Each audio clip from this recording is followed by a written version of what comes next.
And this is Gundoon Street, and the biggest port in Queensland.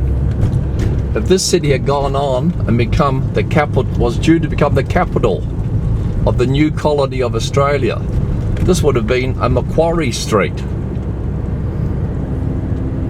In modern buildings, there's a local pub, and further down on the right here, we're just going up over the top, we're going down to the beautiful harbour. There's a library, because people in rural areas depend upon libraries. And over here, to the right, that's one of the first buildings, there's a bank. There's always a bank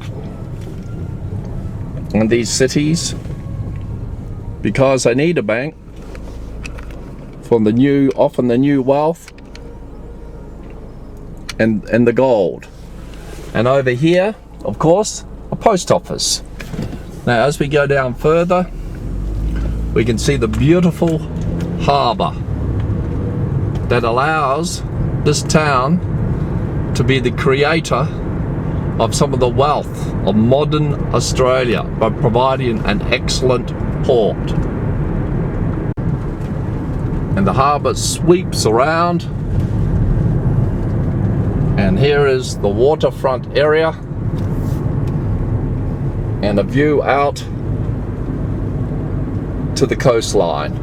In 1853, Peter McCabe and another group of 16 settlers explored the area as a region for possible settlement. In 1854, Captain O'Connell was set up as the first government official here in 1854, and the new country of colony of North Australia. In 1846, Queen Victoria of England decided to set up a new country called Colony of North Australia. She sent George Barney out here to be the first governor. It took about 15 months, but by the time he arrived, she had changed her mind. And so it was no longer to be a separate country from the rest of Australia. This would have been, well, now it's an industrial city, and here's the beautiful foreshores. Coming around a little to the right, and in the foreground, major industrial complex at QAL. It is an industrial city. It's a main port of Queensland, and probably creates at least 70% of the wealth of Queensland and a sizable portion of the wealth of Australia. Across here is a beautiful foreshore, and moving around